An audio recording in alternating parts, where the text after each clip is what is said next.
ՀԱՊԿ-ի արտգործնախարարների խորհրդի նիստի ժամանակ քննարկվել է Հայաստանում տիրող ներքաղաքական իրավիճակը, նիստից հետո հայտարարել է Ռուսաստանի արտգործնախարարը։ Սերգեյ Լավրովի խոսքով բոլորը լուրջ մտահոգություն են հայտնել Հայաստանում տեղի ունեցող իրադարձությունների վերաբերյալ։ Նրա խոսքով տեղի ունեցողը Հայաստանի ներքին գործն է, սակայն հայ առաքելական եկեղեցու շուրջ զարգացումները խիստ մտահոգիչ են։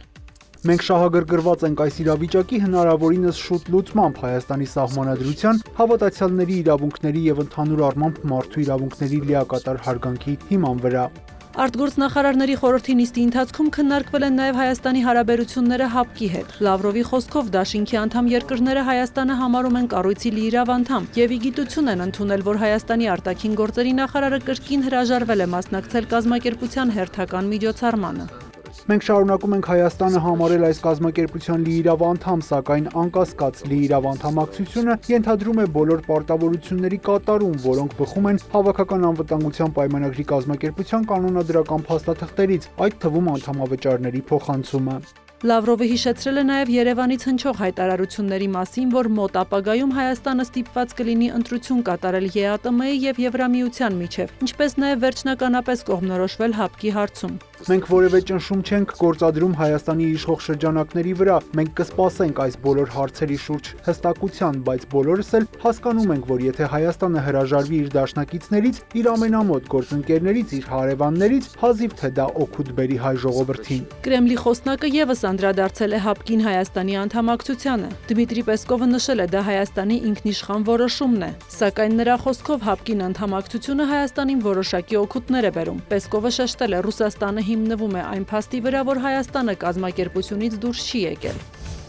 Ռուսաստանի եւ Ադրբեջանի միջև հարաբերությունները սրվել են։ Ադրբեջանի իրավապահ մարմինները հատուկ գործողություն են իրականացրել Սպուտնիկ Ադրբեջանի գրասենյակում, ձերբակալել գործակալության երկու աշխատակցի, որոնք ըստ ադրբեջանական լրատվամիջոցների Ռուսաստանի անվտանգության դաշնային ծառայության գործակալներ են։ Պետական մարմինները դեռ չեն հաստատել այդ լուրը։ Ըստ Ադրբեջանի ներքին գործերի նախարարության Սպուտնիկ Ադրբեջանի գործունեությունը հանրապետությունում դադարեցվել էր դեռ փետրվարին, սակայն գերատեսչությունը տեղեկություն է ստացել, թե հրատարակությունը գործունեությունը շարունակում է անօրինական ֆինանսավորման հիման վրա։ Մոսկվայում Ադրբեջանի դեսպանը կանչվել է Ռուսաստանի արտգործնախարարություն կապված Բաքվի ոչ բարեկամական գործողությունների եւ ռուսաստանցի լրագրողների անօրինական ձերբակալության հետ։ Ադրբեջանում ուժայինների գործողությունը տեղի է ունեցել Ռուսաստանում ադրբեջանցիների ձերբակալությունների պատճառով Բաքվի եւ Մոսկվայի միջև լարվածության ֆոնին։ Ըստ Ռուսաստանի քննչական կոմիտեի Եկատերինբուրգում օրերս իրականացված հատուկ գործողությունը կապված էր 2001 թվականին տեղի ունեցած սպանությունների հետ։ Ռուսաստանի իրավապահները կատարել էին խուզարկություններ եւ ձերբակալություններ, գործողության ընթացքում 2 մարդ էր մահացել։ Ռուսաստանի քննչական կոմիտեն որպես նրանցից մեկի մահվան պատճառ է հայտնել սրտային անբավարարությունը։ Ադրբեջանական ԶԼՄ-ները գրում են, որ հայրենիք վերադարձվելուց հետո նոր դատաբժշկական փորձաքննություն կանցկացվի։ Ադրբեջանի արտգործնախարարությունը Ռուսաստանին կոչ է արել հետաքննություն անցկացնել եւ բողոքի նոտա է փոխանցել Բաքվում Ռուսաստանի ժամանակավոր հավատարմատարին։ Բացի այդ, չեղարկվել է Միլի Մեջլիսի առաջին փոխնախագահ Ալի Ախմեդովի գլխավորած խորհրդարանական պատվիրակության մասնակցությունը Մոսկվայում կայանալիք միջխորհրդարանական համագործակցության հանձնաժողովի 23-րդ նիստին։ Ադրբեջանում չեղարկվել են նաև պետական ու մասնավոր ձևաչափերով համաձայնեցված ռուսական միջոցառումները։ Կրեմլի խոսնակ Դմիտրի Պեսկովը հայտարարել է, իրավապահ մարմինների գործողությունները չպետք է առիթ հանդիսանան դիվանագիտական դեմարշների համար։ Այս ամենի ֆոնին Ռուսաստանի մի շարք շրջաններում նոր զանգվածային ռեյդեր են անցկացվել անօրինական միգրանտների բացահայտման համար։ Բերման ենթարկվածների մեջ կան նաև ադրբեջանի քաղաքացիներ։ Ադրբեջանական կողմը տեղի ունեցածը համարում է կանխամտածված, այն որակելով ադրբեջանցիների հերթական թիրախավորում։ Եվրամիությունը եւս 6 ամսով մինչև 2026 թվականի հունվարի 31-ը երկարաձգել է Ռուսաստանի դեմ տնտեսական պատժամիջոցները, որոնք սահմանվել էին դեռ 2014 թվականին։ 2022 թվականի փետրվարին Ռուսաստանի կողմից Ուկրաինայում ռազմական գործողություններ ծավալելուց հետո Եվրամիությունը պատժամիջոցների 17 նոր փաթեթ է ընդունել Մոսկվայի դեմ։ Եվրահանձնաժողովը մշակել է նաև 18-րդ փաթեթը, սակայն դրա շուրջ դեռևս համաձայնություն չկա։ Հունգարիան եւ Սլովակիան դեմ են էներգետիկ ոլորտում Ռուսաստանի հետ գործակցությունն արգելող նոր սահմանափակումներին։ Մոսկվան իր հերթին եվրոպական 15 լրատվամիջոցների վեբ ռեսուրսներ Ռուսաստանի տարածքից մուտք գործելու արգելք է սահմանել, ի պատասխան ռուսական լրատվամիջոցների դեմ Եվրամիության պատժամիջոցների։ Ռուսաստանի արտգործնախարարությունը հայտարարել է, ռուսական ԶԼՄ-ների նկատմամբ սահմանափակումների վերացման դեպքում ռուսական կողմը կվերանայի եվրոպական լրատվամիջոցների վերաբերյալ իր որոշումը։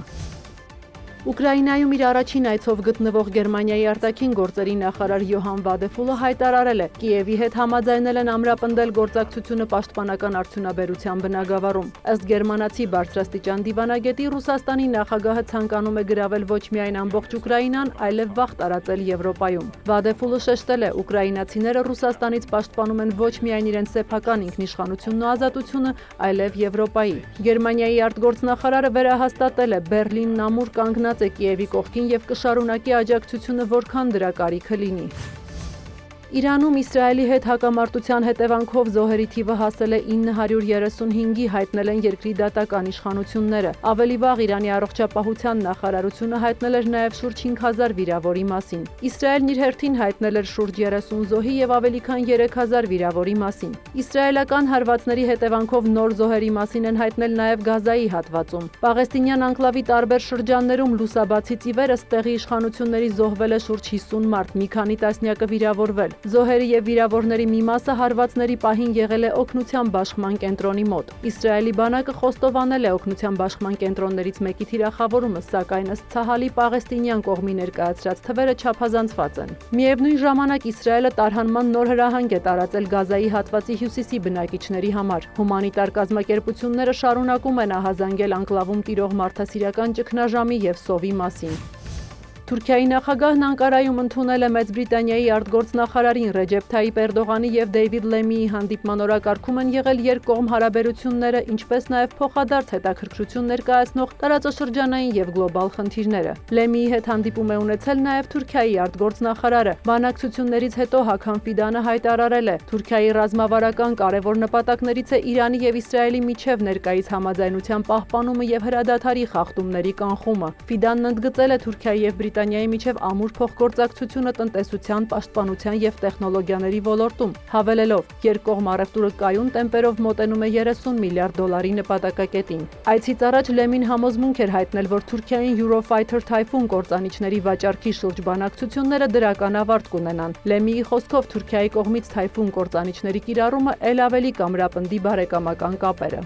Սյուզաննա Չրաղյան, լուրեր։